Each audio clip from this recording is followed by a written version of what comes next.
Hola, ¿qué tal? ¿Cómo estáis? Bienvenidos a un nuevo RAS en el que vamos a hablar del modelo franquiciado de las competiciones de eSports y vamos a ver si ha sido un éxito o un fracaso. Seguramente muchos tendréis diferentes opiniones, no nos vamos a ir ni a un extremo ni a otro, yo creo que al final nos vamos a quedar un poco en el centro, pero es verdad que ese modelo de franquicias que nos propusieron allá por el año 2018 está muy lejos de ser realmente lo que en su momento parecía que iba a ser, ¿vale? ¿Por qué quiero hablar de esto en este momento? Bueno, pues porque os enseño este fin de semana. Hemos tenido la noticia de que la Call of Duty League pues, hacía una reestructuración en cuanto a todo lo que era su parte competitiva y eliminaba los fees de entrada y reforzaba el apoyo económico a los clubs. La parte del apoyo económico literalmente es algo que ya hemos tratado en otros vídeos, es algo que ya hemos hablado, por ejemplo con el caso de Riot Games, el FK y demás, y con el tema de League of Legends, de que el publisher iba a empezar a repartir más ingresos derivado de los propios ingresos que ellos recibían por el tema de merchandising, de venta de skins y demás. Indudablemente ahora mismo y hasta que las audiencias sepamos o aprendamos en esta industria a monetizarlas, pues parece ser que va a ser la clave o el próximo, digamos, intento de modelo de negocio que vamos a ver en el sector, con lo cual eso, bueno, ya parece bastante obvio y lo hemos hablado, pero yo quiero fijarme sobre todo en esta parte de que elimina los fees de entrada, ¿vale? ¿Qué significa que elimina los fees de entrada? Bueno, para empezar, y es aquí donde quiero centrar un poco el aspecto principal del vídeo, cuando yo decía al principio lo de si son fracaso o no, no me refiero tanto a que hayan generado audiencias, etcétera, etcétera, me refiero a lo que uno a nivel de negocio consideraría fracaso. Y para entender lo que uno consideraría fracaso, lo que hay que ver es cuál es el retorno de tu inversión, es decir, cuánto has puesto y cuánto obtienes, ¿vale? Ni más ni menos. Vamos a centrarnos exclusivamente en esta parte, si queréis, económica. Puede parecer o sonar muy capitalista, pero al final esto es de lo que va el negocio, ¿no? Y al final, no lo olvidemos, cuando empezamos a ver todas estas competiciones franquiciadas, y esto es algo que no es que ahora vaya a favor de corriente, sino que siempre hemos comentado en eSports Bureau, nos parecía que los fees de entradas, esos fees que se pagaban, eran bastante exagerados. Haciendo un poquito de memoria, si os acordáis, tenemos que, bueno, pues para lo que fueron las plazas de LCS, por ejemplo, en Estados Unidos con League of Legends, y las plazas de LEC en Europa, de League of Legends, estábamos rondando los 10-12 millones de euros en un caso, 10-12 millones de dólares en otros, ¿vale? Por ejemplo, hablando del tema de Activision Blizzard y de la Overwatch League y de la Call of Duty League, empezamos con el tema de la Overwatch League, empezaron con unas cifras de unos 20 millones de dólares, luego para los equipos de segundo año eso subió, si recordáis, hasta los 40 millones, y en el caso de la Overwatch League no estaba como muy claro cómo lo hicieron, porque parece ser como que hicieron una especie de packs, ¿no? De cómo entras en la Overwatch League, pues la plaza de la Call of Duty League te sale, digamos, más barata. Es decir, no te vamos a hacer pagar dos veces los 20 o 40 millones, que sería una salvajada, al final por dos títulos que son, no que sean similares, pero bueno, que son el mismo estructurador, el mismo organizador, etcétera, etcétera, ¿no? En cualquier caso, un pastizal. De hecho, a la hora de preparar el vídeo, estaba acordándome de, por ejemplo, cómo se vendió a Twitch la Overwatch League, porque en aquel entonces, cuando arrancó, todavía no existía la Call of Duty League, que se vendió por un acuerdo en exclusiva, creo que era por 2-3 años, para retransmisión en exclusiva en Twitch, por 90 millones de dólares.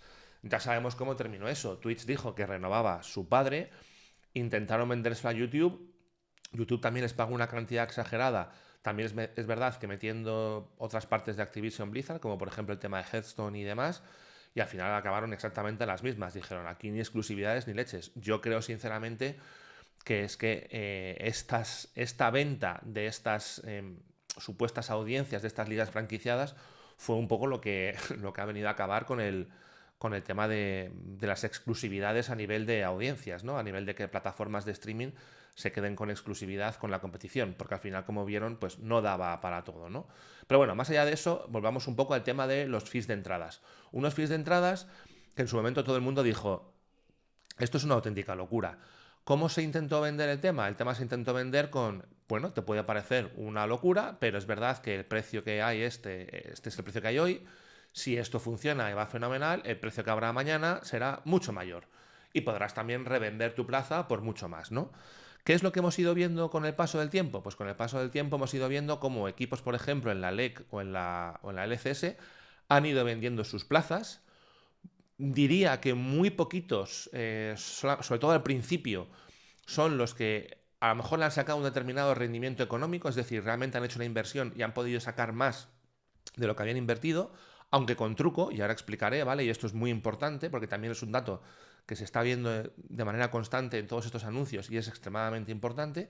Quizás a lo mejor el Schalke 04 sacó algo de dinero y demás, pero el resto han vendido la plaza antes de que les supusiese más costes. Es decir, oye, a mí me ha dispuesto este fin de entrada, yo estoy viendo que esto es como el tema de las impresoras, ¿no? No solamente la impresora es cara, sino que luego encima el mantenimiento es caro y por lo tanto al final pues voy a venderlo porque al final el mantenimiento a mí me supone una pérdida de dinero tremenda y no le logro sacar partido a este negocio, ¿no?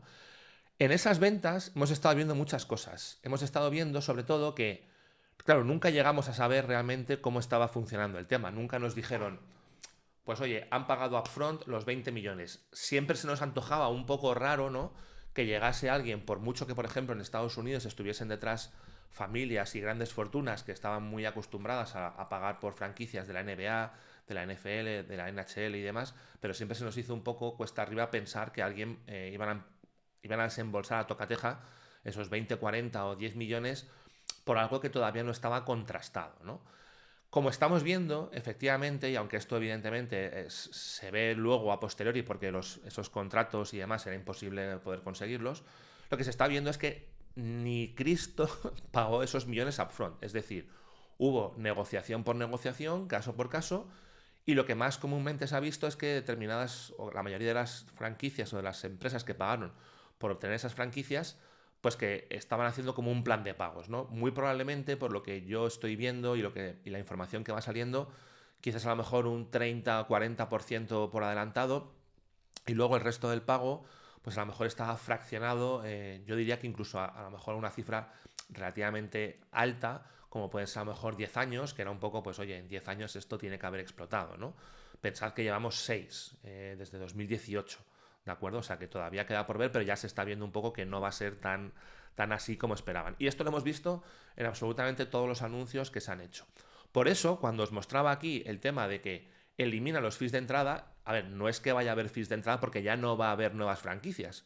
O por lo menos, digamos que no se ha planificado que vaya a haber nuevas franquicias que tengan que entrar y pagar, ¿vale? Esto hay que unirlo con qué? Pues que lo que ocurre es que esa eliminación de los fees de entrada es que digamos que el publisher está condonando o está perdonando esa carga, ese pago que tiene pendiente la entidad por hacer. Y que evidentemente a la hora de levantar una inversión y demás es tremendamente importante y alivia mucho la carga. ¿Por qué? Porque si yo al final veo que mi modelo no está funcionando o creo que tengo que darle más tiempo, voy a levantar más inversión, pero me dicen, oye, pero yo te voy a meter 10 millones. ¿Y para qué son? Y tú les dices, no, 5 o los que sean, son para pagar lo que todavía tengo pendiente de esta licencia, por llamarlo de alguna manera, una licencia de explotación que me da el publisher en el videojuego, ¿de acuerdo? Claro, alguien te dirá, ¿y esa licencia te está rentando? ¿Te está siendo rentable? Y entonces tú coges y le dices, bueno, estoy pagando aquí una licencia de 10 millones, de 20, de 30, que cada año a lo mejor me hace perder X dinero, o que no es del todo sostenible, o que no me da un multiplicador que sea, digamos, atractivo para los inversores. ¿Qué es lo que ocurre? Que automáticamente es una losa. Y lo que va a ocurrir es que te van a decir, yo no te voy a meter dinero para que pagues esto, porque meter dinero para que pagues esto literalmente es dinero que no es productivo. No te voy a pagar dinero para tu circulante, ¿de acuerdo? Eso, estrategia básica, digamos, un poco de startups o de empresas o de cuando se va a levantar financiación, no pidáis dinero para financiar circulante porque no va a haber inversor que os lo dé y el inversor que os lo dé está un poco para allá, ¿no? Entonces, básicamente lo que está diciendo Activision Blizzard es, vale, os queda tanto por pagar, pues borrón, cuenta nueva, firmamos unos contratos, firmamos el anexo que toque y eliminamos ese fee de entrada. Y esto, de hecho, por ejemplo, es algo que también hemos visto esta semana. De hecho, sabéis que aquí Overactive Media, con sus clubs y demás, es bastante proactivo. De hecho, han sido ellos los primeros, incluso antes de que Activision Blizzard anunciase esa reforma o esa reestructura de la competición, los que han dicho pues que al final que les condonaban, creo que les quedaban por pagar 2,5 millones que les quedaban por pagar, ¿vale? Con lo cual, bueno, pues es el primer ejemplo y pasa un poco, pues al final, que el publisher se ha dado cuenta de que no puede tener ese yugo con los clubs. Con lo cual, fijaros, ya hemos hablado de que el publisher va a abrir la mano, ¿de acuerdo? En cuanto al reparto de ingresos, cosa extremadamente importante y relevante y que vamos a ver cómo funciona y si de verdad le da una sostenibilidad al sector un poquito mayor, pero además también está rebajando esa carga financiera y está condonando, por decirlo de alguna manera, o perdonando el resto de pagos que se tienen que hacer, ¿vale? Creo que es algo extremadamente fundamental, creo que, y repito, no es ventajista, esto se vino diciendo en eSports Bureau desde hace mucho tiempo. Creo que evidentemente entre comillas, nos da, no se trata de tener la razón o no, pero que todos aquellos que éramos escépticos con el valor que podía tener esas plazas, teníamos razón, ¿vale? Evidentemente tenían un valor, pero quizás estabas proyectando demasiado rápido un crecimiento que todavía faltaba por hacer, ¿no? Al final, cuando pagas esas cantidades, tienes que ver determinadas cosas. De hecho, si os acordáis, tuvimos un debate muy interesante hace unos años porque pudo entrar en la LEC, cuando empezó la competición franquiciada de la LEC, pudo entrar Movistar Riders y literalmente Movistar Riders se echó para atrás porque no veían la inversión. Es decir, decían, es que esto es ir a ciegas, es meter aquí 10 millones sin un track record, sin saber cómo funciona a nivel de audiencias, sin saber realmente si este modelo puede generar ingresos o no.